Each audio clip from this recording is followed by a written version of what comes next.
Selamat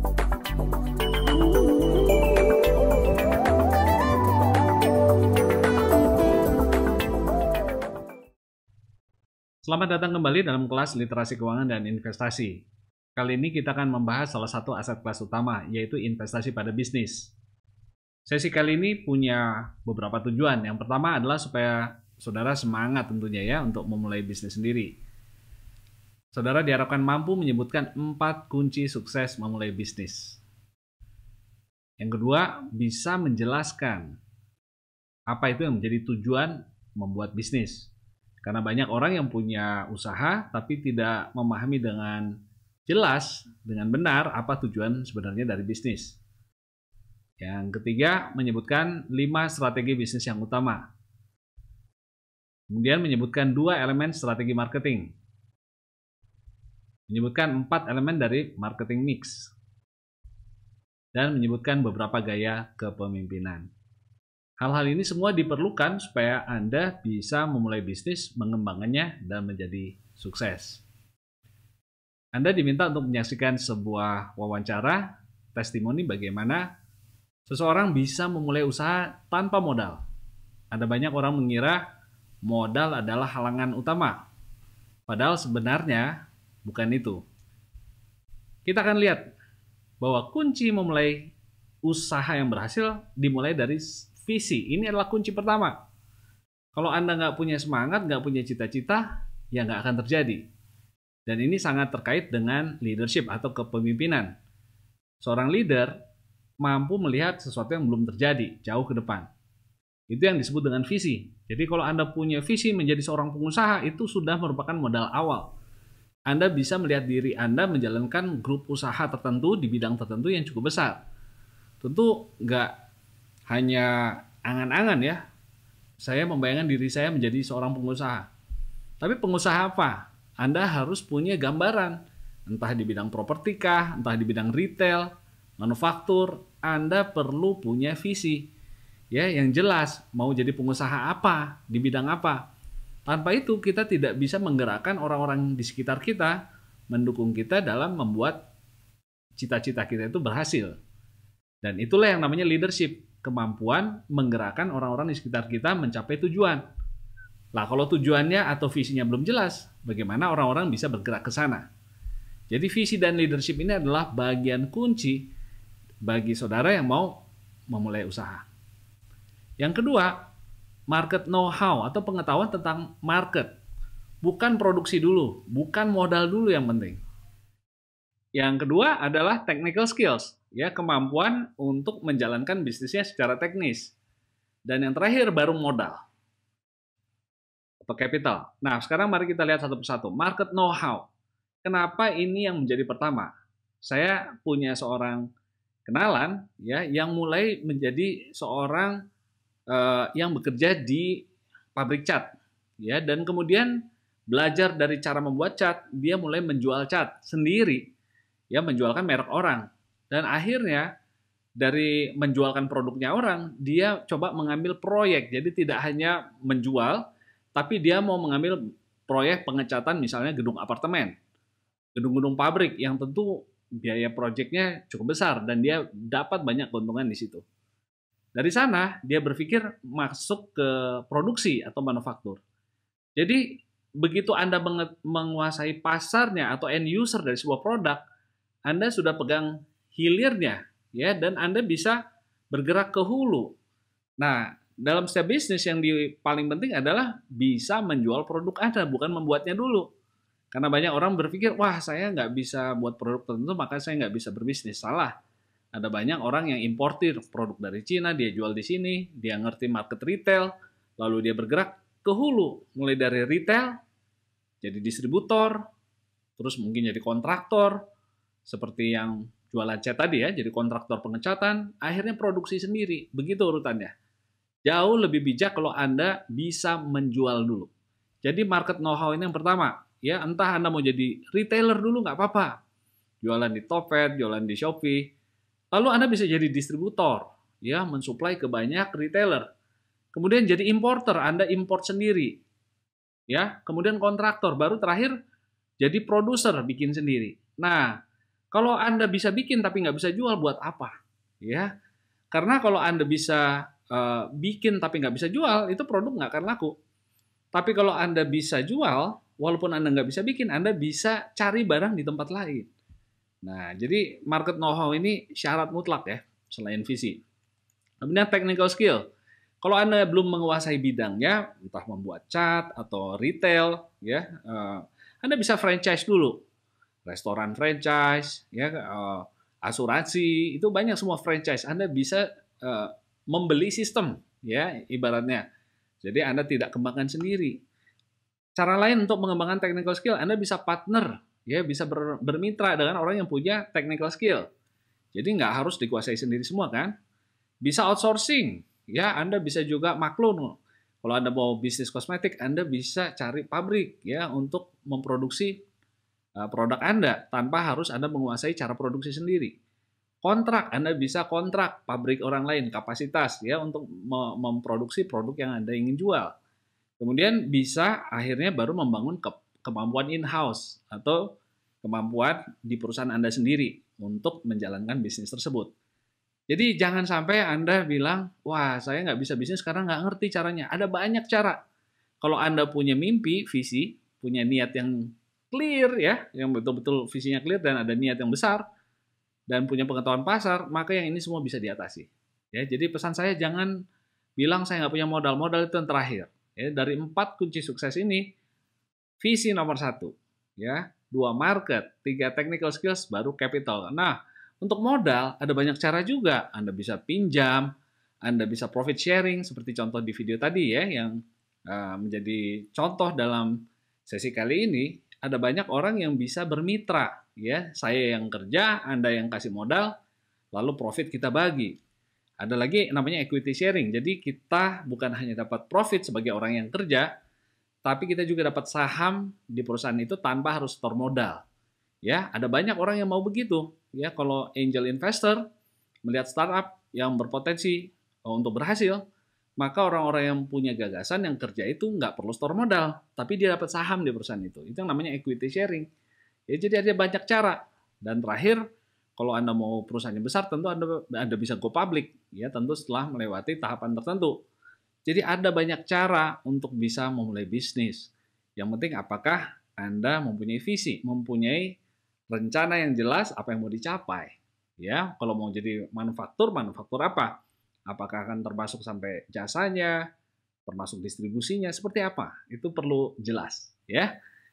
Jadi sekali lagi, mulailah dengan visi. Saya berharap para peserta kelas ini juga semangat, ya. Salah satu aset kelas yang return-nya paling tinggi adalah bisnis, ya. Dan itu akan menghasilkan cash flow. Itu adalah aset produktif. Dan cash flow ini yang akan membuat aset Anda bisa bertambah dan bertambah, ya. Seperti itu. Jadi kita harus berani mulai kecil sekalipun, tapi mulai sekarang. Dan masuklah ke dalam bisnis yang bisa menjadi besar. Jangan habiskan tenaga Anda untuk bisnis yang nggak bisa di scale up, yang nggak bisa dibesarin. Ya, bisnis yang memang untuk mom and pop saja misalnya, ya. Tidak ada salahnya mungkin untuk sekarang ini, mungkin Anda masih menjalankan mom and pop store, ya, toko keluarga lah. Istilahnya mom and pop store. Ya, di mana kita punya usaha kecil-kecilan. Tapi coba kenapa nggak Anda memulai sesuatu meskipun kecil, mulailah sekarang sesuatu yang nantinya bisa jadi besar.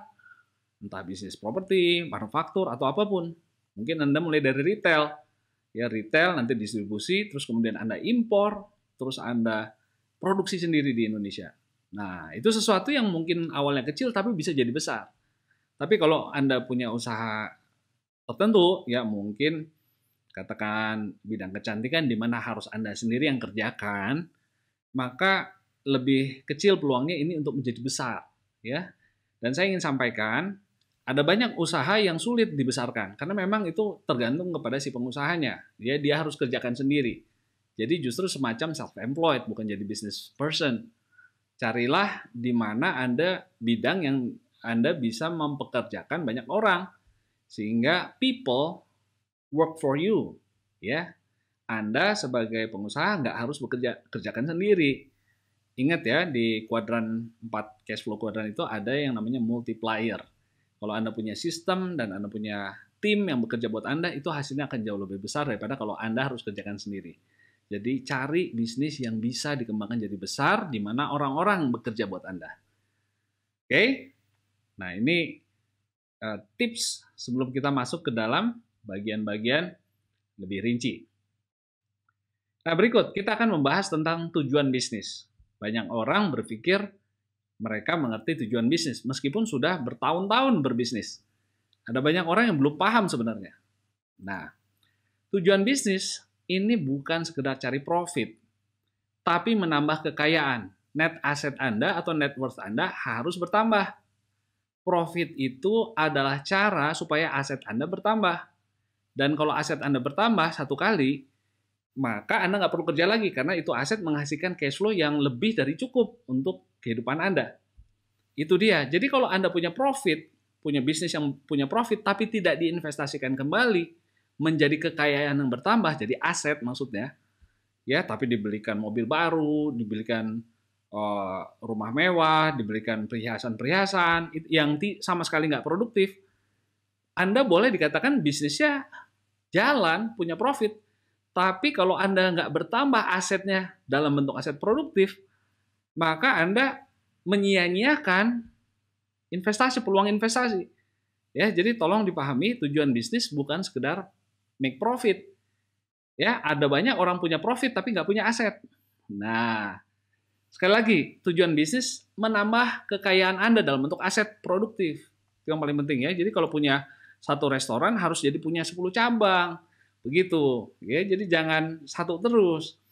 Itu artinya Anda berhasil berbisnis. Karena ada banyak pengusaha restoran, profit. Tapi nggak tambah-nambah restorannya. Sehingga sampai tua dia harus masak di restorannya sendiri. Mungkin dia merangkap chef atau merangkap kasir di situ, di mana dia harus jaga restoran terus. Ya, seharusnya dia punya cabang di mana-mana, bahkan di banyak kota. Nah, itu baru that's what business is all about, ya, di mana aset Anda bisa bertambah. Bagaimana caranya? Caranya Anda harus berinvestasi pertama pada bisnis yang menghasilkan return di atas cost of capital. Harus menutupi cost of capital, ongkos modalnya. Saya akan berikan ilustrasi ya. Nah, sekarang kita perlu mengerti kalau gitu apa artinya net asset atau net worth, ya, atau kekayaan bersih. Kadang juga disebut equity atau ekuitas, atau hak Anda atas perusahaan itu, kepemilikan Anda atas perusahaan itu. Rumusnya mudah saja, yaitu total aset Anda dikurangi utangnya. Jadi, contohnya kalau restoran ini punya Anda, nilainya 10 miliar, tapi ada utang 2 miliar, maka kekayaan bersih Anda kan cuma 10 kurang 2. Atau 8 miliar. Itulah yang disebut dengan net asset atau net worth atau ekuitas Anda. Kepemilikan Anda di perusahaan itu hanya 8 miliar begitu ya. Total aset dikurangi liabilities. Liabilities itu utang.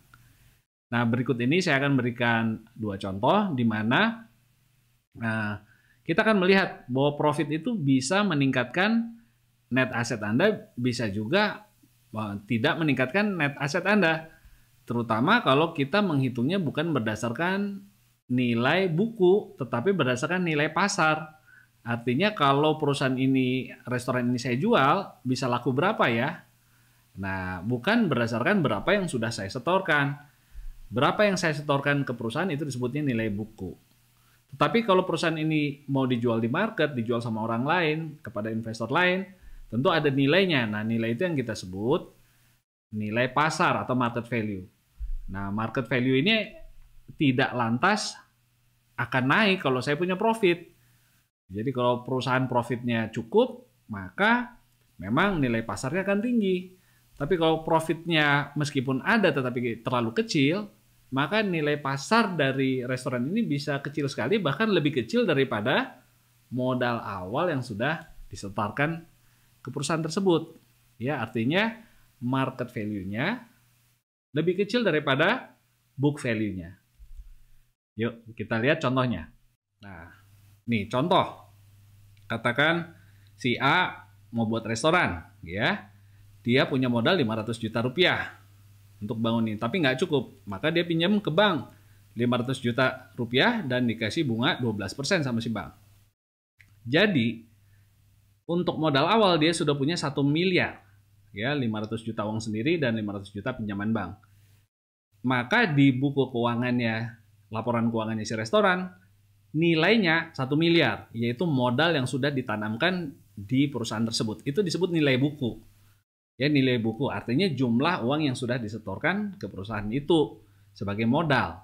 Nilai bukunya 1 miliar dicatat di sana. Kemudian perusahaan ini kan menghasilkan penjualan. Kita kasih contoh 600 juta setahun, ya, penjualan. Kemudian ada biaya-biaya dong, ya. Kalau namanya restoran, mungkin kita bilang lah ini restoran mie lah ya. Bayar mie-nya, bayar pegawainya, bayar listriknya, bayar mungkin bakso, apapun segala bahan baku, ya.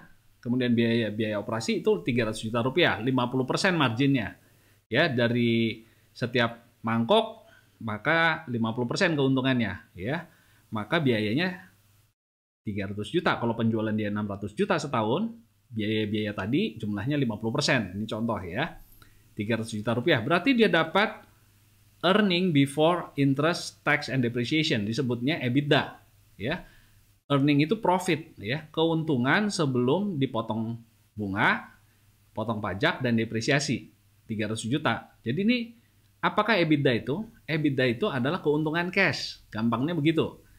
Karena depresiasi ini pengeluaran non cash, ya. Jadi kalau Anda nanti belajar sedikit keuangan, Anda akan tahu. Tapi yang mudahnya begini, Anda dapat cash berapa, terus keluar biaya yang cash berapa? 600 juta dikurangi 300 juta, maka di laci Anda dalam 1 tahun bertambah 300 juta rupiah sebelum bayar bunga dan bayar pajak, ya. Dan kita lupakan depresiasi karena Anda nggak perlu potong ini dengan depresiasi. Sedikit catatan, depresiasi adalah catatan buku saja untuk mengurangi keuntungan ini supaya pajaknya jangan besar. Oke? Seperti itu. Nah, jadi keuntungan kita 300 juta, katakan Anda harus bayar pajak 20% dari situ, sekitar 60 juta. Dan Anda dapat net operating profit setelah dipotong pajak itu 240 juta rupiah. 300 kurangi 60 ya. 300 kurang 60. Jadi Anda punya profit 240 juta rupiah. Oke? Nah, kemudian uang ini tentu jangan langsung dihabiskan. Anda harus reinvestasi lagi ke dalam restoran. Mungkin Anda beli bangku baru, beli kompor baru, karena kelihatannya cukup laku, ini pengen kapasitas restorannya ditambah. Jadi Anda harus reinvestment. Nah, ini banyak orang lupa, keuntungan ini harusnya sebagian masuk lagi ke perusahaan ini. Katakan 100 juta, itu namanya capital expenditure, pengeluaran modal, pengeluaran capital. Bukan biaya operasi seperti yang di atas. Kalau ini kan beli bahan baku, bayar gaji, bayar listrik. Tapi ini pengeluaran untuk barang-barang yang bisa dipakai jangka panjang. Beli meja lagi, beli mungkin counter untuk yang lebih bagus, ya. Kemudian beli mungkin untuk merenov restorannya dibuat lebih bagus lagi. Nah, semua barang-barang modal, barang-barang yang bisa dipakai lama itu kita sebut capex. Jadi sebagian dari keuntungan setelah bayar pajak dia pakai capex 100 juta sehingga tersisalah uang yang bisa dibagi-bagi 140 juta. Kenapa saya sebut dibagi-bagi? Karena ini akan dibagi kepada dua pihak ini, ya. Nah, inilah yang dihasilkan oleh perusahaan ini kita sebut free cash flow.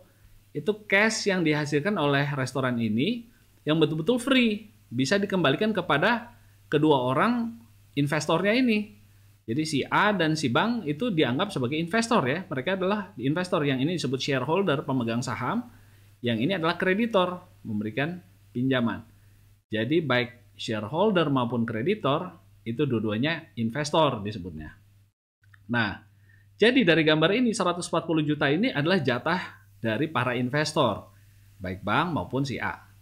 Itu kita sebut free cash flow. Ini penting sekali dikuasai, ya. Jadi apa itu free cash flow? Adalah EBITDA dikurangi pajak dikurangi reinvestasi. Sekali lagi, apa itu free cash flow? EBITDA, ya. Apa itu EBITDA? Keuntungan cash, earning before interest, tax, depreciation. Kemudian dikurangi tax dan dikurangi capex. Itulah yang kita sebut free cash flow. Ya, pastikan Anda hafal ini free cash flow itu apa. Jadi basically keuntungan yang dihasilkan perusahaan setelah dipotong pajak, dipotong yang masuk lagi ke perusahaan. Dan ini uang yang menjadi hak para investor. Oke? Jadi kalau kita lihat modal awalnya 1 miliar, keuntungan bersih yang bisa dipakai itu 140 juta.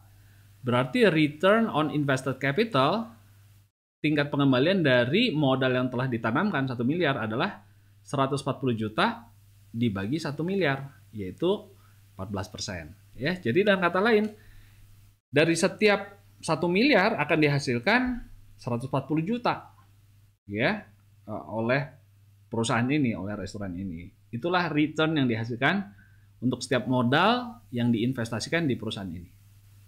Nah, ini yang dikembalikan kepada kedua orang ini.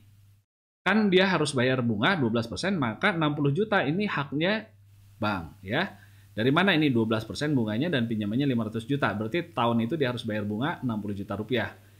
Berarti dari 140 juta ini, 60 juta ini adalah hak dari kreditor sebagai investor ya. Karena dia ikut invest, maka dia dapat jatah 60 juta. Nah, sisanya adalah hak dari si A. Ini adalah cash flow untuk shareholder. 140 kurangin 60 sama dengan 80 juta. 80 jutanya ini punya si A punya kesempatan, entah dia mau ambil boleh atau dia mau simpan di perusahaan untuk kemudahan operasi itu boleh, tapi itu haknya dia. Itu adalah milik si shareholder. Ya, milik shareholder 80 juta ini. Jadi kalau dihitung dari modal awalnya 80 juta dibagi 500 juta, maka dia menghasilkan return atas saham dia, equity ya, kepemilikan. Equity itu kepemilikan sebesar 16%, yaitu 80 juta dibagi 500 juta. Jadi coba Anda lihat, si perusahaan secara keseluruhan mampu menghasilkan 14% dari setiap modal yang sudah ditanamkan. 12% diambil sama si bank.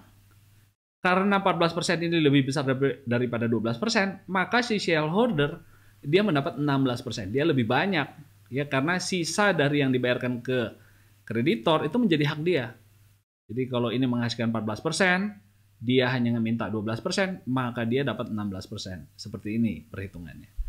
Oke, sampai situ cukup jelas ya. Nah, jadi sekali lagi free cash flow itu adalah EBITDA dikurangi pajak, dikurangi yang diinvestasikan lagi ke perusahaan. Dan itu free cash flow inilah yang akhirnya diterima oleh kreditor dan shareholder. Nah sekarang kalau perusahaan ini dijual tentu harganya nggak 1 miliar lagi karena sudah ada keuntungan di sana ya.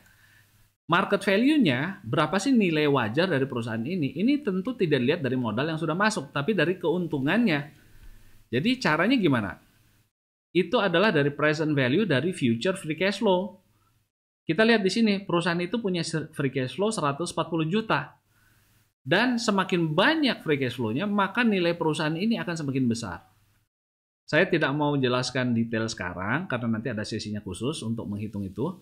Tapi sebagai contoh, katakan ini adalah 140 juta dan nilai perusahaan ini adalah present value nilai sekarang dari seluruh free cash flow di masa depan. Tentu di masa depan free cash flow-nya tidak hanya 140 juta satu kali, tapi tahun depannya diharapkan nambah mungkin 200 juta, mungkin 300 juta dan terus menerus meningkat. Sehingga nilai perusahaan ini, market value dari perusahaan ini katakanlah 9 kali dari free cash flow. Tentu ini hanya contoh. Tapi biasanya kelipatan dari free cash flow. Ingat ya. Jadi nilai perusahaan biasanya kelipatan dari free cash flow-nya. Jadi semakin besar free cash flow-nya, semakin besar nilai perusahaannya. Ambillah asumsi dengan pertumbuhan tertentu, maka free cash flow-nya dihargai, maka perusahaan ini dihargai 9 kali free cash flow-nya, yaitu 9 kali 140, yaitu 1 miliar 260 juta. Oke, kemudian itu yang kita sebut dengan nilai perusahaan atau enterprise value, 1 miliar 260 juta. Dan di dalam perusahaan itu kan ada dua pemilik ya sebenarnya, tanda kutip, dua investor. Hutangnya ada 500 juta, berarti dari 1 miliar 260 juta itu 500 juta itu adalah haknya dari si bank. Tentu si bank nggak boleh ngambil lebih daripada itu ya. Karena dia minjamkan hanya 500 juta. Berarti 1260 dipotong 500, nilai sahamnya adalah 1260 kurang 500 juta, 760 juta rupiah. Itulah nilai market dari equity, dari saham. Equity itu saham ya. Equity dari saham milik shareholder. Ya, yang biru ini nih. 760 juta ini haknya dia. Jadi tadinya dia investasikan 500 juta. Kalau seandainya perusahaan itu dihargai 9 kali free cash flow-nya, maka investasi dia yang awalnya 500 juta, sekarang nilainya sudah jadi 760 juta rupiah. Yaitu nilai marketnya. Jadi kalau dia jual perusahaan ini di market, ya, dan market menilainya 9 kali free cash flow, maka itu pantas dijual saham dia seharga 760 juta rupiah. Dari modal awal 500 juta rupiah. Dan ini terjadi hanya dalam 1 tahun aja. Dalam 1 tahun dia berhasil generate 140 juta. Namun perusahaan dia, hak dia, ya, haknya si shareholder sudah naik dari 500 menjadi 760 juta. Oke? Nah, dalam hal ini berarti si A ini telah berhasil meningkatkan kekayaan dia, aset dia. Aset dia yang awalnya 500 juta, aset bersih ya, tentu setelah dipotong utang 1 miliar ini, dipotong utang 500, maka aset bersihnya awalnya kan 500. Setelah 1 tahun kerja, sekarang dinilai 760 juta. Berarti dia berhasil meningkatkan nilai aset dia. Meningkatkan kekayaan. Meningkatkan net asset. Net asset itu apa? Aset dikurangi utang. Ya. Jadi dengan kata lain si A udah tambah kaya. Dari 500 juta modal yang masuk. Sekarang kekayaan dia kalau dijual, orang lain wajarnya belinya 760 juta. Udah naik ya. Jadi net asset dia udah naik. Disebut juga net worth. Ya, jadi net worth itu adalah nilai market value dikurangi utang. Ya, 1260 dikurangi 500. Itulah yang kita sebut equity value atau net asset atau net worth. Ini sama ya. Jadi sekali lagi saya jelaskan, net asset, net worth itu kekayaan bersih, disebut juga equity value. Oke, nah ini cerita menyenangkannya. Tapi kalau ceritanya nggak seperti ini, dia bisnis, kita lihat ya. Dia berhasil menjual 450 juta nih. Lalu seperti tadi keuntungan bersihnya 50%, berarti biaya-biaya 225 juta dan dia dapat EBITDA 225 juta rupiah, setengah dari penjualan ya. Berarti EBITDA-nya 225 juta. Dan seperti tadi dia bayar tax kurang lebih 20% dari EBITDA, 45 juta, sehingga dia dapat net profitnya hanya 180 juta. Lalu dia harus reinvestasi capex lagi seperti tadi 100 juta. Sehingga free cash flow-nya hanya 80 juta. 180 kurang 100. Nah, berarti aset ini hanya mampu menghasilkan 8% saja. Return on invested capital 80 juta dibagi modal awalnya 1000, ya 1 miliar. Berarti hanya bisa mengenerate 8%. Dan uang 80 juta ini harus dibagikan kepada 2 investor, yaitu kreditor dan juga untuk shareholder. Nah, jatahnya si bank adalah 12% kali 500 juta, 60 juta. Sekali lagi, nggak peduli ya, apakah untung besar, apa untung kecil, bank itu fix, dapatnya 12%. Ya, jadi 60 juta rupiah. Sehingga jatahnya untuk shareholder hanya 80 kurang 60, 20. Kalau dihitung persentasenya 20 juta dibanding 500 juta ini, dia hanya dapat 4%. Kenapa bisa begitu? Iya, karena si aset ini tidak mengenerate cukup free cash flow. Hanya 8%. Sementara diminta oleh si bank 12% dari modalnya ya. 60 juta itu harus bayar bunga. Sehingga jatahnya dia tinggal sedikit, tinggal 20 juta, yaitu 4% dari investasi awal. Seperti yang tadi, coba kita hitung market value-nya. Berapa sih nilai pasar dari saham dia? Kalau kita katakan masih sama 9 kali dari free cash flow, maka 9 kali 80 itu adalah 720 juta. Ya, as opposed to di contoh sebelumnya 1 miliar 260 juta. Karena free cash flow-nya banyak. Karena EBITDA-nya banyak. Nah, sekarang karena penjualan dia sedikit, EBITDA-nya sedikit, maka dia hanya punya free cash flow 80 juta. Kalau dikalikan 9, 720 juta. Dipotong oleh hutang 500 juta, maka net value atau net asset, net worth atau equity sama ya, hanya 220 juta. Ini artinya si A sudah masukkan uang 500 juta, tapi kalau dijual saham dia hanya laku 220 juta. Jadi coba perhatikan, si A ini untung nggak perusahaannya? Kelihatannya untung ya, nggak rugi. Di sini ya nggak minus loh, EBITDA-nya masih positif, di lacinya masih nambah uang loh. Dia sanggup bayar pajak juga loh, masih sanggup juga untuk reinvestasi loh, masih sanggup juga untuk bayar bunga loh. Cuma jatah dia tinggal dikit, cuma 20 juta. Ya, sedikit banget nih. Itu sebabnya maka karena di sininya kecil 80 juta, nilai perusahaannya pun kecil 720. Dan kalau dipotong nilai utangnya 500 juta, maka tinggal 220 juta. Artinya secara ekonomis dia rugi. Naruh 500 juta, kalau dijual sahamnya cuma laku 220 juta. Seperti itu. Jadi meskipun seorang punya keuntungan di lacinya nambah uang nih ya, nambah 20 juta nih, nggak pantas dengan modal awalnya 500 juta, bayangin ya, modal 500 juta setahun tuh cuma menghasilkan 20 juta, cuma 4%. Ini di bawah bunga tabungan. Makanya market mempenalti perusahaan ini, mempenalti si A ini dengan hanya berani membeli sahamnya seharga 220 juta. Dipenalize. Kenapa? Karena investment dia yang 500 juta ini nggak sanggup menghasilkan sesuatu yang wajar. Masa cuma 4% sih setahun? Ya 4% setahun yang mendingan kita taruh di deposito, masih ada yang 5%. Taruh di reksadana ada yang 7%. Ya, jadi dengan kata lain masuk ke restoran ini, masuk ke bisnis restoran ini merugikan. Uangnya bukan bertambah. Ya, 500 juta ini walaupun nggak berkurang, ya uangnya nambah 20 juta loh, tapi nggak pantas, returnnya terlalu kecil. Sehingga nilai pasar dari saham dia di perusahaan ini dipenalize karena nggak menghasilkan return yang cukup. Ini banyak orang bisnis nggak ngerti ini, ya. Jadi dengan kata lain, dia tidak menciptakan kekayaan walaupun punya profit. Ya, ini ada profitnya kan 20 juta. Tapi nilai dia turun dari 500 ke 220 juta. Ya, jadi make sure Anda ngerti kalau Anda bisnis, jangan sekedar uang saya masih nambah nggak?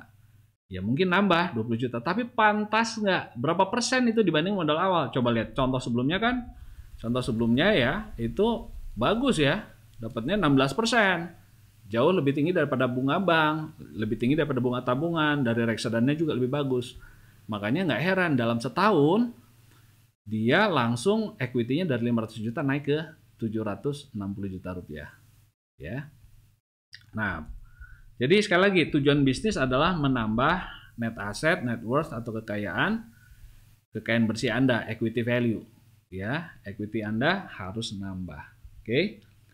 Nah, saya punya video khusus menjelaskan perbedaan keuntungan akunting dan keuntungan ekonomis. Ya, saya harap Anda menyaksikan video tersebut karena itu menjelaskan contoh tadi dengan lebih detail, ya. Jadi intinya walaupun di laci Anda nambah uang, kayak tadi contohnya nambah 20 juta, kalau returnnya itu nggak cukup, ya artinya persentasenya nggak wajar dibandingkan modal awal, maka pasti nilai pasar dari saham Anda itu turun, ya, dari ekuitas Anda. Baik, lalu saya akan cerita sedikit tentang sumber modal. Ya, kalau Anda mau bikin startup, ini zaman sekarang biasanya tahapannya seperti ini nih, untuk startup ya. Pertama Anda butuh modal seed capital, ya, modal untuk bibitnya nih, dimana Anda belum punya produk yang jalan ya, yang bisa dijual. Kalau ini kita bicara teknologi startup, biasanya modal awal ini datangnya dari angel investor, yaitu orang-orang yang memang senang investasi di perusahaan yang baru di awal sekali mengembangkan produknya. Kadang-kadang FNF ini, Friends and Family, kadang-kadang disebut juga, ada yang menyebutnya 3F, Friends, Family, and Fools, ya, jadi orang yang ikut-ikutan aja tapi nggak ngerti gitu ya. Nah, intinya di sini masih minus nih, perusahaannya masih ngembangkan produk dan biasanya waktu launching juga mungkin masih rugi, makanya disebut lembah kematian, valley of death. Banyak yang udah rugi tapi nggak pernah menghasilkan keuntungan sampai mati, ya, maka dia tenggelam di lembah kematian ini. Itu sebabnya para angel investor ini kalau dari 100 perusahaan dia jadi satu aja udah senang. Tapi dari satu itu kalau berhasil jadi unicorn, maka cukup menutupi keuntungan ratusan lain yang rugi gitu loh. Karena dia biasanya dapat saham yang begitu besar jumlahnya, ya. Yaitu yang namanya seed capital. Lalu setelah Anda bisa jualan, mampu berjualan dan balik modal ya, break even, artinya semua investment awal itu udah kembali lagi, maka Anda siap masuk ke early stage, yaitu Anda bisa datang ke VC, venture capital. Ya, di sini Anda bisa dapat pemodalan berapa tahap? Tahap A, tahap B, tahap C, ya. Stage funding A, funding B, funding C. Biasanya bisa disebut juga seri A, seri B, seri C. Itu contohnya kayak Tokopedia, GoPay, itu semua juga pernah sampai ke sana ya. Pernah di seri A, seri B, seri C. Lalu setelah itu masuk ke tahap akhir di mana Anda siap-siap untuk go public, IPO, initial public offering. Nah, untuk masuk ke IPO, biasanya Anda butuh modal yang cukup besar, yaitu butuh modal tambahan yang disebut mezzanine atau pinjaman sementara. Ya, biasanya ini bentuknya pinjaman modal sementara supaya Anda bisa IPO.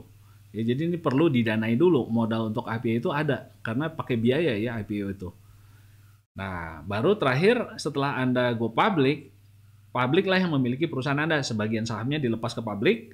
Ya, si angel ini biasanya udah atau VC udah jual di sini, dia ikut jual di sini. Jadi dia udah ambil untung pada waktu melepas saham yang dia modalin di awal, di sinilah dia ambil untung pada saat IPO. Ya, pada saat IPO, public offering ya, dia go public, dia ambil untung di situ, baik venture capital maupun mungkin masih ada angel investor yang di dalam, ya. Dan Anda tentu sebagai pemilik startupnya biasanya keep sahamnya dong, karena Anda pengen menikmati keuntungan cash flow yang dihasilkan bisnis Anda, ya.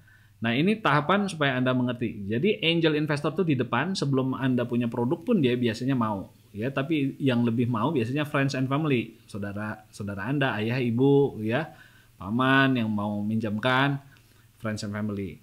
Kalau angel investor ini perusahaan ya, atau pribadi-pribadi. Biasanya kalau yang disebut angel tuh pribadi-pribadi kaya ya, orang-orang kaya yang memang senang berinvestasi pada sesuatu yang baru, ya. Nah, tapi kalau udah mulai berkembang, udah balik modal, udah bisa jualan, udah mulai ada profit, Anda bisa pergi ke venture capital. Ini ada banyak di Indonesia juga banyak ya. Dan Anda bisa diakuisisi juga oleh perusahaan lain, ya. Bisa merger dengan perusahaan lain, bisa beraliansi dengan perusahaan lain supaya bisa besar. Ya, setelah cukup besar baru bisa go public. Ini rutenya ya. Jadi kalau Anda nggak punya modal, ingat ya, kayak contoh di video sebelumnya bahwa ada orang yang bisa berbisnis tanpa modal sama sekali. Saya yang kerja, dia yang punya modal, saya dikasih saham. Nah, itu model yang sangat sering terjadi. Jadi pastikan Anda tahu mau bisnis apa, ya. Modal itu urusan terakhir karena banyak sumbernya. Itu message dari slide ini. Nah, sekarang saya ingin bahas sedikit tentang keuangan. Berapa persen sih ya yang harus ditawarkan kepada pemodal? Kalau Anda yang kerja, mau kasih berapa persen sahamnya kepada pemodal? Ini sering kalau Anda nonton video Shark Tank ya, seperti itu kan. Mereka pengen tahu mau ditawarkan berapa persen. Caranya begini. Contoh, sekarang perusahaan Anda butuh modal 22 miliar ya. Anda butuh uang 2 miliar dari investor dan Anda hanya kerja. Jatah Anda adalah yang putih ini, jatah dia adalah yang biru ya. Tapi seluruh modalnya 2 miliar. Anda nggak tahu harus kasih berapa persen sama dia. Ya, jadi ini persentasenya mau dikasih. Tapi uang 2 miliar ini tentu bukan dari Anda. Anda cuma yang kerja. 2 miliar ini datangnya dari investor ya. Sekarang pertanyaannya, dia dikasih berapa persen dan Anda sebagai yang kerja dikasih berapa persen? Maka ini banyak sekali orang bingung kasih berapa ya. Caranya adalah membayangkan kalau Anda yang jadi investor. Kalau Anda yang jadi investor, bayangkan 5 tahun dari sekarang Anda berharap berapa, uang Anda jadi berapa. Nah, kalau saya taruh 2 miliar, katakan saya ingin uang saya itu jadi 10 kali lipat. Ya, maka saya harus bisa membayangkan perusahaannya 5 tahun lagi jadi berapa nilainya. Katakan perusahaan itu punya EBITDA 12,5 miliar 5 tahun lagi. Ini target Anda ya. Lalu katakan nilainya adalah 8 kali dari EBITDA. 8 kali 12,5 itu 100 miliar. Jadi Anda punya proyeksi yakin mampu membuat perusahaan itu bernilai 100 miliar. Ya, 100 miliar rupiah dalam 5 tahun. Maka kalau si investor berharap naik 10 kali lipat, maka dari 2M ini dia akan mendapat bagian 20 miliar di sini. Nah, jadi kalau di sini 20 miliar itu adalah 20% dari 100 kan? Nah, jadi si investor sebenarnya sudah happy kalau dikasih 20% oleh Anda yang kerja. Kenapa? Kalau dikasih 20% dan ini tercapai 100 miliar nilai perusahaannya, maka dia akan dapat 20 miliar. Artinya dia sudah naik 10 kali lipat investmentnya. Jadi mau membayangkan berapa persen di sini, pertama Anda harus tahu dulu 5 tahun lagi itu perusahaan jadi berapa. Ya, target Anda berapa? Katakan Anda udah sepakat, EBITDA-nya 5 tahun lagi 12,5 M kali 8. Ya, ini dapat dari mana? Ini Anda harus belajar sedikit valuasi ya. Tapi ini angka yang umum, 8 sampai 12 itu umum kali EBITDA ya. Jadi 100 miliar lah. Katakan 100 miliar perusahaan Anda seluruhnya nilainya. Maka Anda jangan kasih 50%, 40% kebanyakan buat si investor. Cukup kasih 20%. Karena dengan 20% pun ini artinya dia dapat nilainya 20 miliar yang artinya sudah naik 10 kali lipat dalam 5 tahun ya. Jadi semakin besar angka ini proyeksi Anda, maka bisa kasih lebih sedikit ya persentasenya. Katakan kalau di sini Anda punya 25 miliar target Anda EBITDA-nya. Maka nilai perusahaan ini kan jadi 8 kali 25 yaitu 200 miliar. Nah, kalau 200 miliar Anda nggak perlu kasih 20%, kasih aja 10% sahamnya. Karena 10% dari 200 miliar itu sudah 20 miliar dan itu sudah 10 kali lipat dalam 5 tahun. Ya, itu udah handsome, udah happy lah orang uangnya naik 10 kali lipat dalam 5 tahun. Nah, tentu ini bisa dinego ya, nggak harus 10 kali lipat, bisa juga dia berharap minta 15 kali, bisa juga 6 kali lipat. Itu semua negosiasi. Ya, tapi cara berpikir Anda untuk menawarkan berapa persen adalah membayangkan uang dia berlipat kali ganda berapa kali dalam 5 tahun ke depan. Ya, jadi ini cara menghitung berapa persen yang harus ditawarkan di depan. Ya, jadi kalau Anda udah membayangkan ini yang Anda kasih. Jadi bilangnya gini, Pak Investor, saya butuh uang 2 miliar dari Anda untuk modali seluruh perusahaan ini, saya nggak punya uang. Saya kasih 20% saham saya. Jadi saya punya 80%, Anda punya 20%.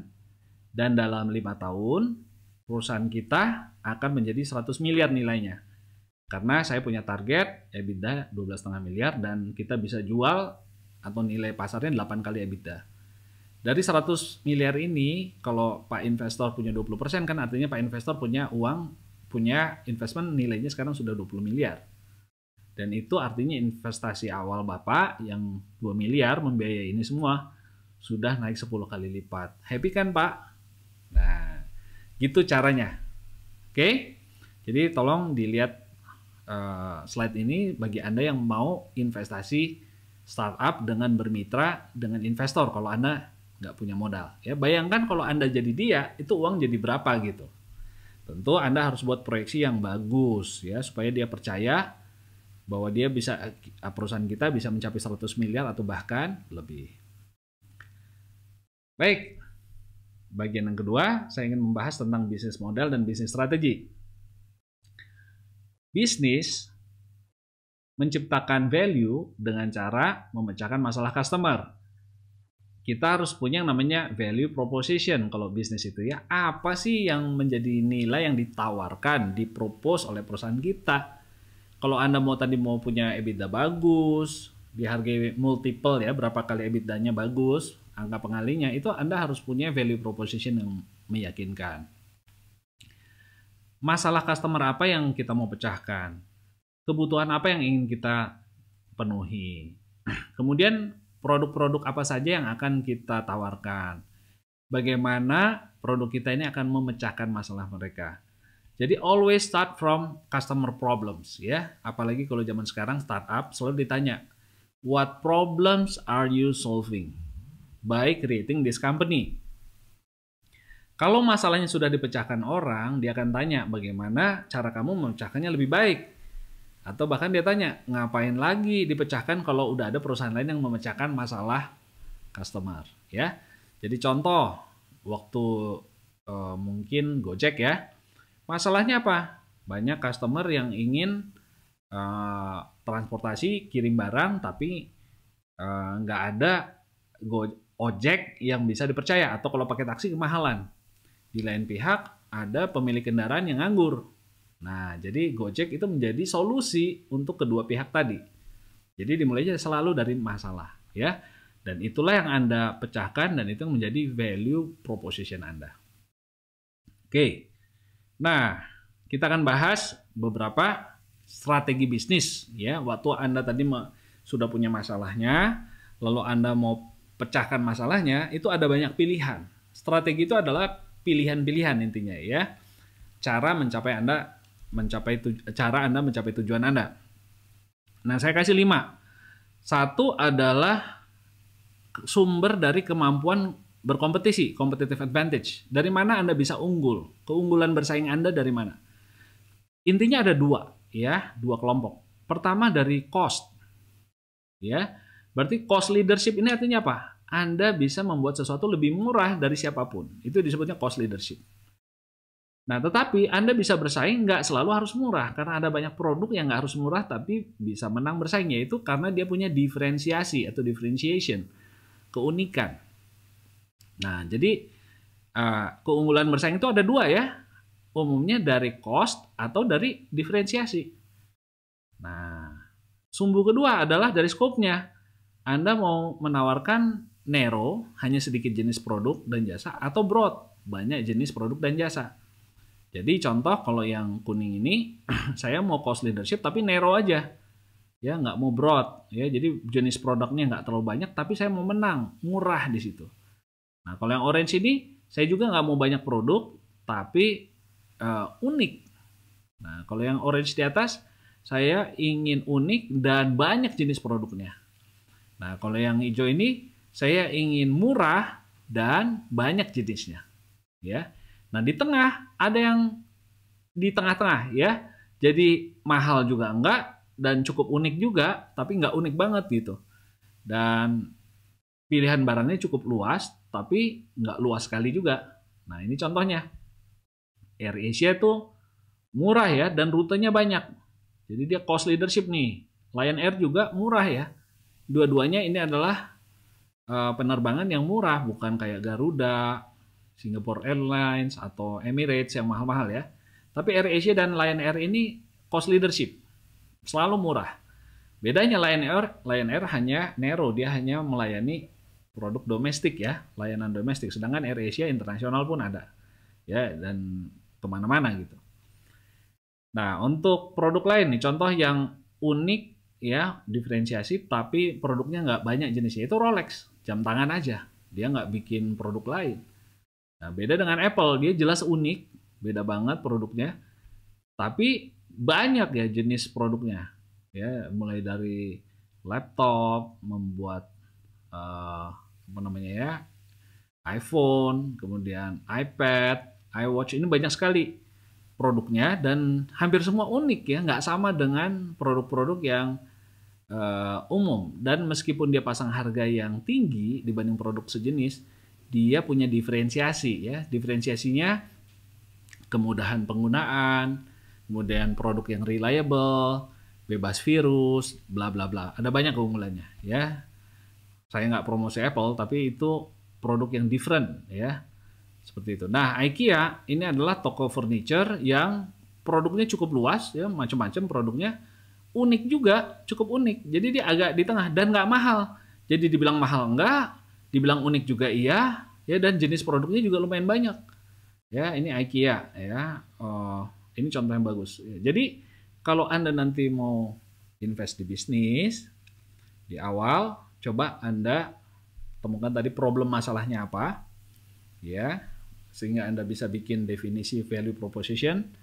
Kemudian definisikan mau pakai strategi yang mana nih, ya, dari 5 pilihan ini. Fokus cost leadership, fokus differentiation, atau cost leadership, atau integrated istilahnya. Kalau yang di tengah-tengah ini integrated, cost leadership, garis miring differentiation. Jadi, ya, dibilang cost leadership ada juga, dibilang differentiation ada juga. Dibilang broad juga nggak broad banget, dibilang narrow juga nggak, ya. Jadi 5, ya, 5 jenis. Fokus cost leadership, fokus differentiation, cost leadership, atau differentiation. Oke? Nah, Setelah Anda punya bisnis strategi, ya, Anda bisa menuliskan sebuah bisnis model. Bisnis model ini adalah mirip tadi ya, Anda punya masalah di tengah, value proposition, terus aktivitas perusahaan Anda apa saja, sumber dayanya apa saja, partnernya siapa saja. Kenapa? Karena di sisi ini Anda akan menentukan biaya Anda. Nah, bisnis model ini adalah sebenarnya menjelaskan bagaimana sih Anda akan make money, menghasilkan free cash flow-nya gimana caranya. Jadi, free cash flow itu kan intinya uang masuk, revenue stream, dikurangi cost structure, uang keluar. Yang masuk, revenue, dikurangi yang keluar. Nah, yang keluar ini kan ditentukan partnernya siapa aja, kegiatan Anda apa aja, terus sumber daya yang Anda pakai apa saja. Nah, ini Anda pakai untuk memecahkan masalah customer. Itu yang disebut value proposition di tengah ya. Apa yang Anda mau pecahkan, masalah apa yang Anda mau pecahkan. Nah, kemudian di sebelah kanan, bagaimana Anda akan mendapatkan uang dari customer. Memelihara hubungan dengan customer pakai apa customer relationship-nya. Jalurnya pakai apa saja, segmennya siapa saja. Ini semua akan menentukan seberapa banyak revenue Anda. Ya, jadi yang namanya bisnis model adalah how do you make money, harus jelas. Saya kasih contoh ya. Untuk Spotify yang tahu ya, untuk langganan musik, maka segmennya mungkin segala usia. Mulai dari yang muda sampai yang tua. Relationship-nya pakai email. Biasanya dia suka kasih tahu ada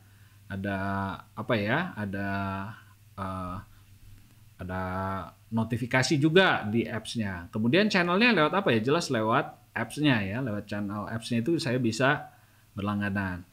Nah, revenue stream-nya ada dua, yaitu dari iklan dan dari biaya berlangganan. Sehingga bisnis model dia disebut freemium ya.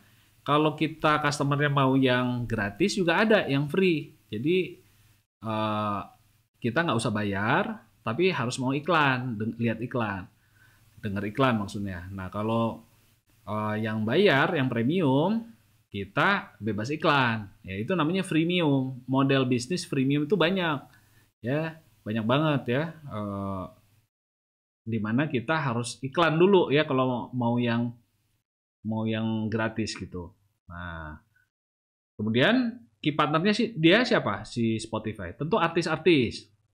Kegiatan dia apa? Kurasi ya. Jadi pilih-pilih lagu, di-upload, kemudian di-update, membuat program yang bagus ya untuk istilahnya menyajikan lagu-lagu yang baru ke dalam daily mix ya. Misalnya kalau Anda yang pernah langganan Spotify tahu.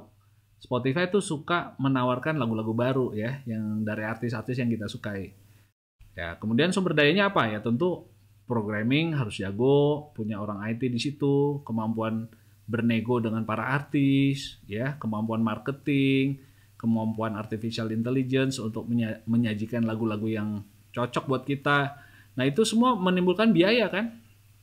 Menimbulkan biaya. Nah, jadi sebelum Anda bisnis, coba Anda pikirkan. Ya, kalau mau bikin bisnis freemium, contohnya kayak tadi, dari advertising berapa, dari membership berapa. Ya. Nah, ini harus lebih besar daripada biaya-biaya yang Anda keluarkan di sini. Ya, ini yang disebut bisnis model. Jadi, kanvas ini bisa Anda pakai kalau Anda mau memulai bisnis baru. Ya, karena kalau Anda pakai mitra lain biayanya lain lagi. Kalau Anda jualannya lewat channel lain, revenue juga bisa lain lagi. Ya, jadi ini sangat menolong Anda melihat sebenarnya uangnya dari mana nih nanti. Ya, dan cukup nggak ya revenue ini menutupi cost Anda. Oke? Nah, berikutnya kita akan bahas tentang strategi marketing dan marketing mix. Di awal tadi saya jelaskan bahwa bisnis yang nomor satu itu bukan technical skill, tetapi justru marketing know-how. Ya, jadi saya mau tekankan di sini pentingnya Anda menguasai marketing. Ya. Nah, sebelum kita bicara strategi marketing, kita bicara konsep dulu. Karena banyak orang berpikir bukan marketing, tapi jualan atau produksi. Nah, saya akan jelaskan ada 5 konsep dalam berbisnis ya. Konsep ya, marketing and other concept.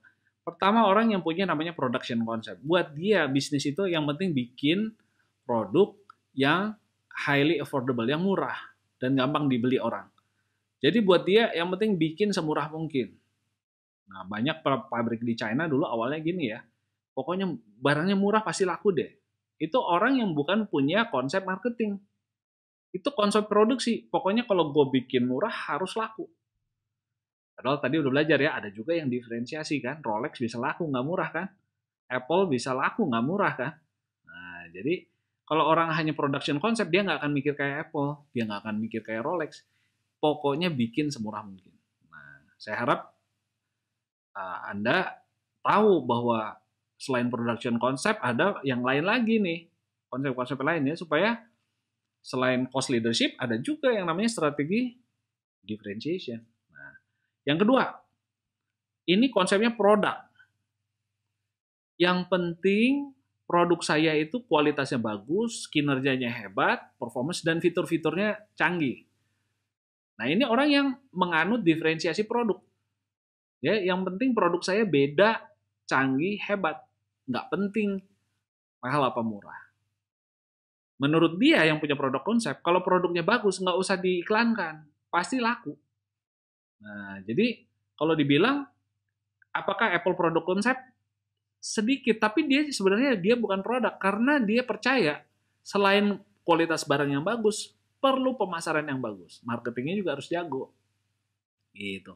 Jadi kalau orang production konsep yang pikir, kalau saya bikin murah pasti langsung laku. Kalau orang produk asal canggih dan hebat pasti laku. Enggak juga ya. Jadi kita harus belajar yang lain. Nah, selling konsep berpikir gini, nggak penting murah, nggak penting canggih, yang penting iklannya banyak.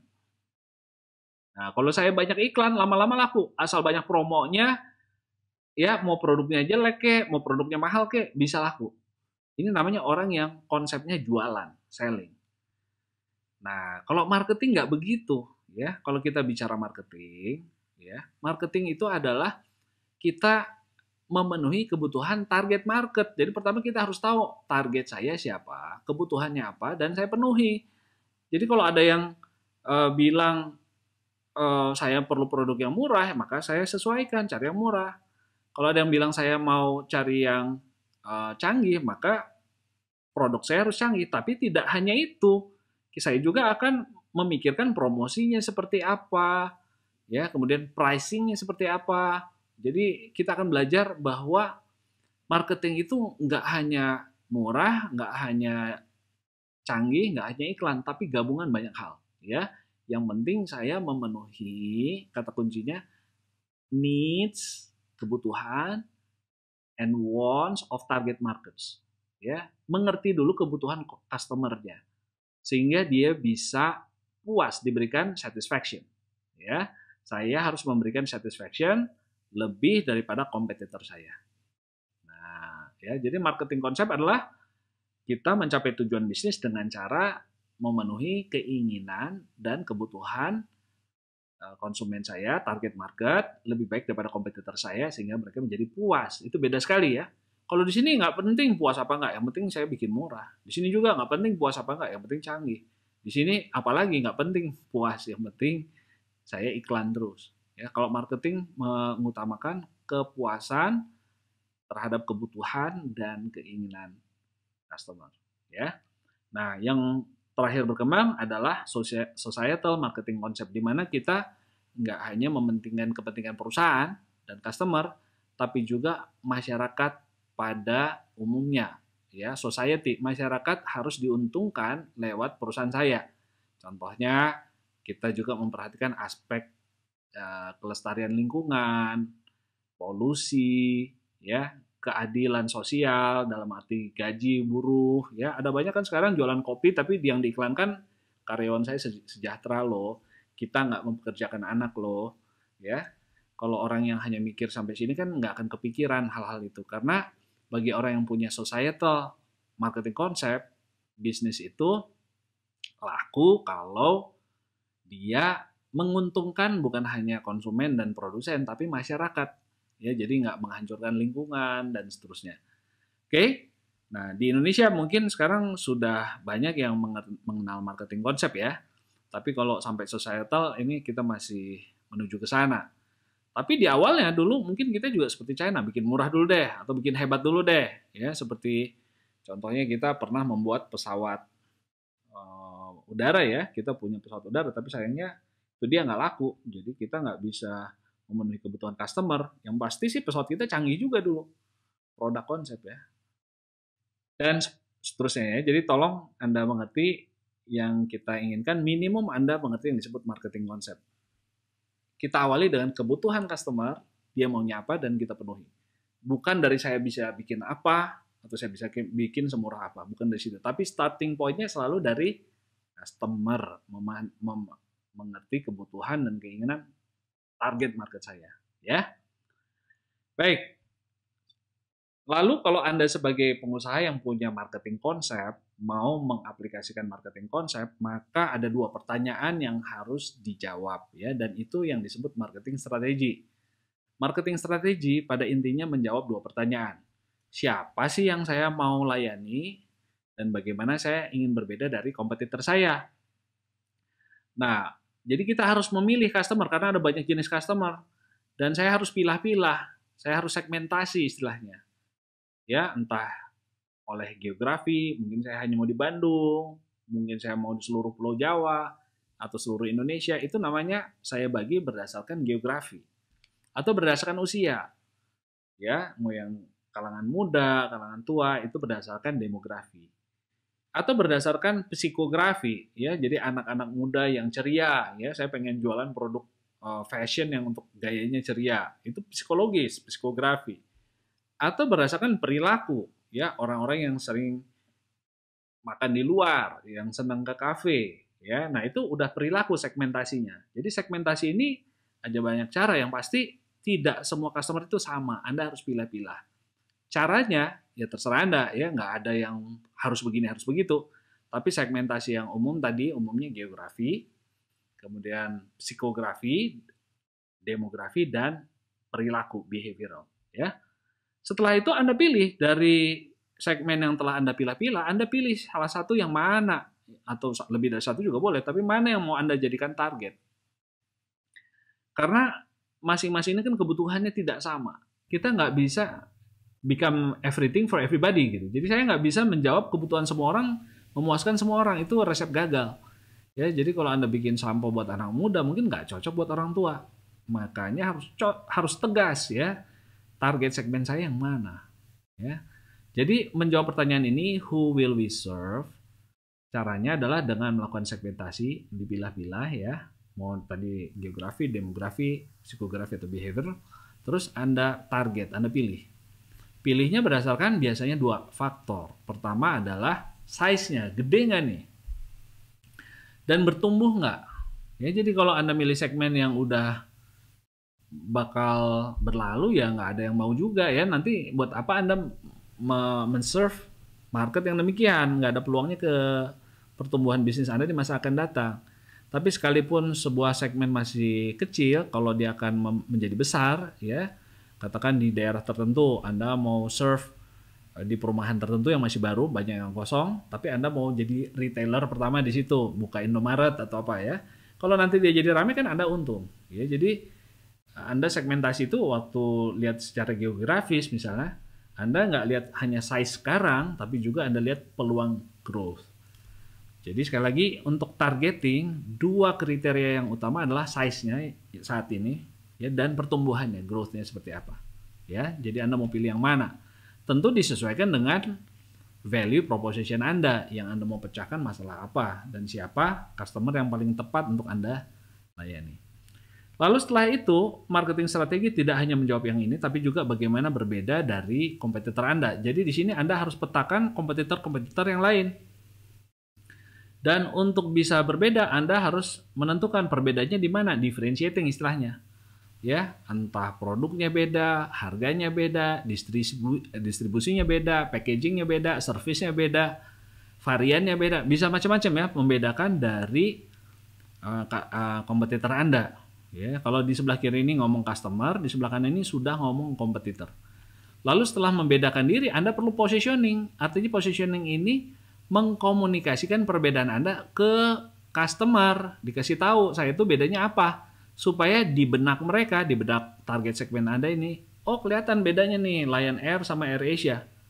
Ya, jadi iklan Anda, email Anda, Instagram Anda, itu harus memperkuat perbedaan Anda, harus menyampaikan. Jadi nggak hanya produknya beda, tapi juga disampaikan sampai terbentuk peta di kepala customer. Itu yang namanya positioning.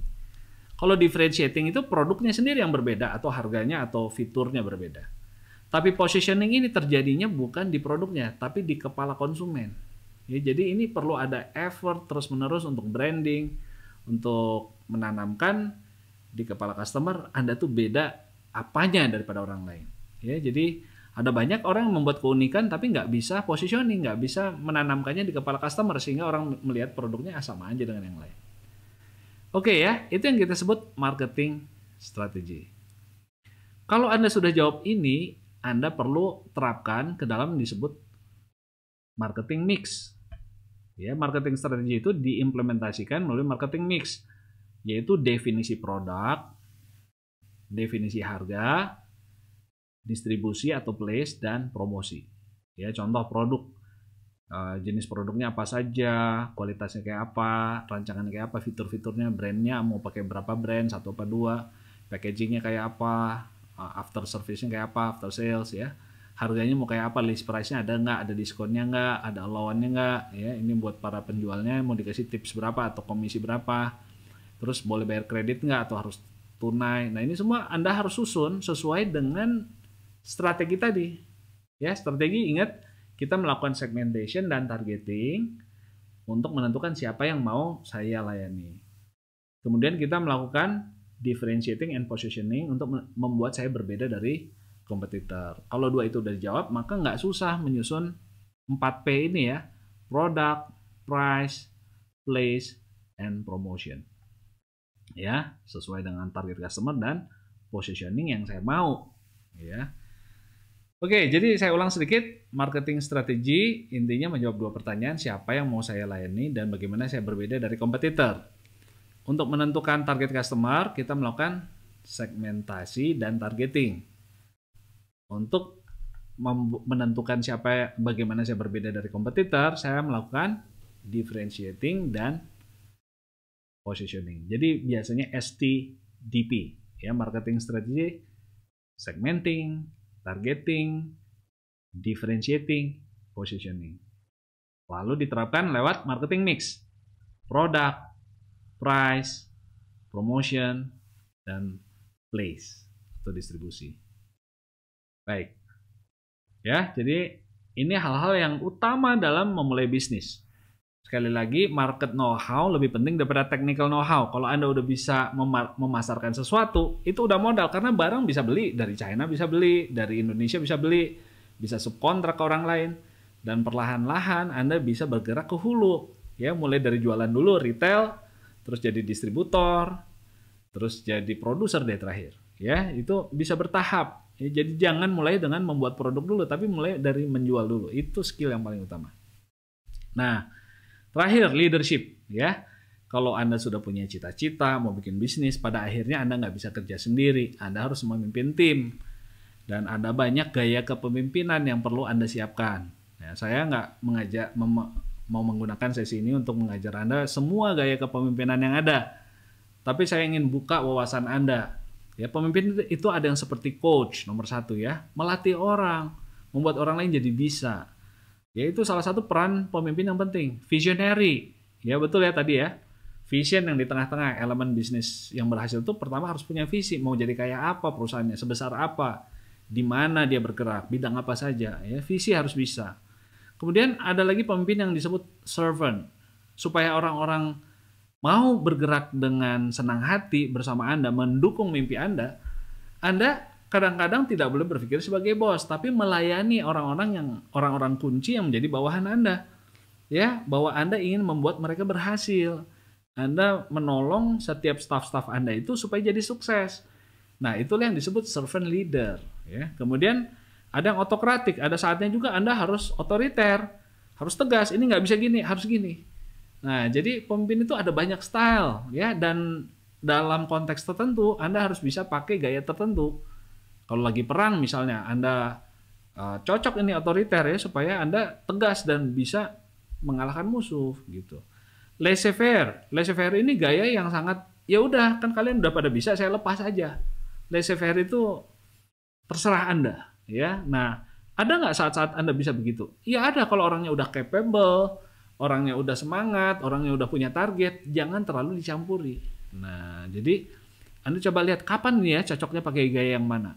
Ada lagi yang demokratik, suka nanya pendapat. Ayo teman-teman, ini jangan saya mutusin sendiri, saya ingin kalian semua juga ikut urun pendapat. Nah, itu ada keuntungannya kan, mereka merasa ikut tanggung jawab, ikut memilih ya opsi-opsi yang ada. Jadi mereka punya tanggung jawab untuk membuat itu berhasil. Apakah demokratik yang paling cocok terus? Ya kalau lagi perang nggak cocok ya. Anda harus bisa juga autokratik. Tapi kalau lagi damai, lagi cari ide yang bagus, ini cara yang bagus. Pace setter, ini yang menjadi yang mukul-mukul genderang perang nih. Ayo, udah sampai sini, sampai mana ya? Ngasih irama, dung, dung, dung ya, ngasih tempo ya supaya jangan lambat, tapi bisa kasih motivasi terus supaya timnya maju terus. Ada lagi yang transformasional. Ini membuat anak buah kita mau berubah dari yang nyantai sampai yang bilang, ayo kita kalahkan pesaing kita. Ya, karena kita punya masa depan, kita punya peluang, dan kita bisa sukses nih. Dan kita juga akan ikut sejahtera kalau kita bisa berhasil. Itu transformasi. Jadi dia nggak hanya karena dibayar, orang mau kerja habis-habisan, tapi karena diubah pemahamannya. Nah, pemimpin harus punya juga skill ini. Ada yang transaksi. Ya, transaksional itu berarti ya itu namanya juga transaksi ya. Saya kalau kamu sukses saya kasih bonus. Ya, saya kasih naik gaji, saya promosiin. Itu juga penting. Tapi nggak semua harus ditransaksikan karena kalau semua hitung-hitungan maka transformasi ini nggak berjalan biasanya. Jadi orang nggak mau gerak kalau nggak ada hadiahnya. Dia nggak bergerak bukan karena pengertian bahwa kita ini sama-sama berjuang, tapi karena iming-iming aja. Ya mungkin diancam atau dikasih hadiah. Nah, birokrasi ini yang sangat fokus pada aturan, ya aturannya gini, aturannya gitu. Jadi dia buat banyak aturan supaya tertib maksudnya. Penting nggak? Ya penting juga. Tapi jangan semua harus pakai birokrasi karena orang jadi terkunci, nggak bisa berkreasi nanti, ya anak buah Anda. Jadi perhatikan, saya nggak jelaskan ini semua sekarang ya. Buat Anda yang mau bisnis, coba lihatlah gaya-gaya kepemimpinan, baca buku-buku kepemimpinan, kemudian lihat di YouTube banyak sekali ya video-video untuk coaching belajar kepemimpinan. Baik, kemudian sebagai pemimpin Anda siapkan ini semua ya, bisa bikin visi, bisa coaching, bisa jadi servant juga. Semakin banyak repertoar Anda, atau repertoar itu partitur lagu ya, jurus atau aransemen yang bisa Anda mainkan, semakin lengkap kualitas Anda sebagai seorang pemimpin yang siap membuat bisnis. Nah, terakhir saya mau cerita bahwa pemimpin itu harus punya power. Power itu apa? Kemampuan membuat orang lain bergerak ke arah yang Anda mau. Jadi Anda bisa influence orang lain. Kemampuan mempengaruhi orang lain itu sebutnya power. Power datang dari mana? Satu, kalau Anda expert. Kalau Anda ngerti bidang kimia, maka anak buah Anda percaya ya di industri kimia. Anda bilang, ini campur ini sama ini. Yang ngikutlah dia karena Anda ahlinya. Contohnya gitu, expert. Jadi kalau Anda punya expertise di bidang desain, ya anak buah Anda akan percaya sama Anda dalam hal desain gitu loh. Kemudian legitimate, ini datang dari posisi. Oh, saya CEO kok, saya pendirinya. Maka anak buah Anda akan ngikut. Tapi nggak bisa hanya ini doang. Ya, orang akan pingin lihat dalam hal ini. Kalau dia memang Anda pendiri, tapi punya keahlian nggak? Kalau Anda nggak punya keahlian, power Anda turun. Ya, tapi kalau Anda punya posisi sebagai pendiri perusahaan, tapi juga ahli, power Anda nambah. Ya. Kemudian dari mana lagi Anda punya power? Yaitu kemampuan memberikan reward.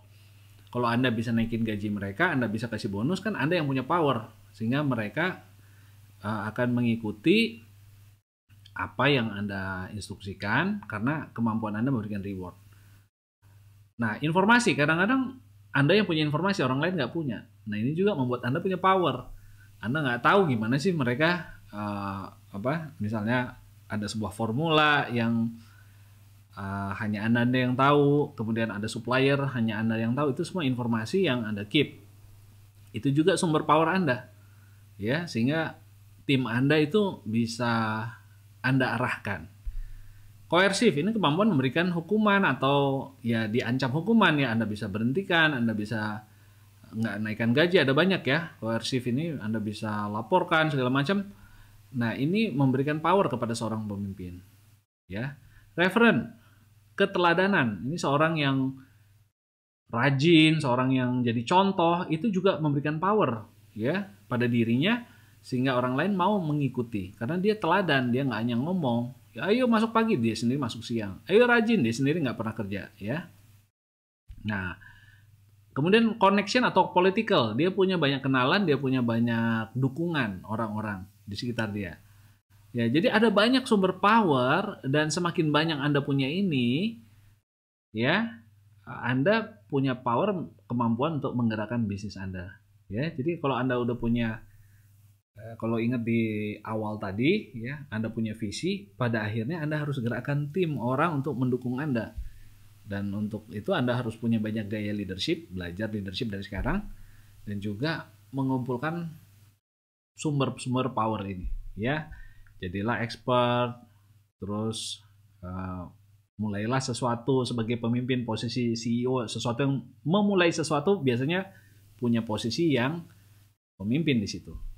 Terus jangan lupa berikan reward, miliki informasi, ya, mengerti bahwa Anda juga bisa mempanis orang pada saat memang harus mempanis. Jadilah teladan, miliki banyak kenalan, ya. Ini akan menambah power Anda sebagai seorang pemimpin, ya. Baik. Itulah hal-hal yang perlu Anda siapkan kalau Anda mau investasi di bisnis. Tentu ada jauh lebih banyak hal yang perlu disiapkan, tetapi hal-hal kunci tadi telah saya sampaikan ya. Penting mulai dengan segitiga tadi ya, visi dan leadership, kemudian marketing know-how, technical skills, dan baru capital. Dan kita sudah bahas apa itu tujuan bisnis, yaitu menambah aset Anda, menambah net aset Anda atau equity Anda. Ya, kemudian bagaimana caranya Anda bisa melakukan itu? Anda harus menghasilkan return di atas cost of capital, tidak hanya menghasilkan accounting profit ya, ada profitnya, uang di laci nambah, tapi pantas nggak dengan modalnya? Kalau enggak, dipastikan ya aset Anda makin lama makin turun nilainya, makin kecil. Tapi kalau Anda bisa menghasilkan return lebih tinggi daripada cost of capital, maka aset Anda naik nilainya. Ya, seperti itu. Kemudian kita juga udah belajar tentang pentingnya marketing strategi, STDP ya, segmenting, targeting, kemudian differentiating dan positioning. Belajar juga marketing mix, 4P ya, the 4Ps. Product, price, promotion, dan place. Dan terakhir kita tutup tadi dengan leadership. Penting punya banyak gaya kepemimpinan dan punya power. Ya, selamat mempersiapkan diri Anda menjadi pebisnis yang sukses dan yang tangguh. Terima kasih.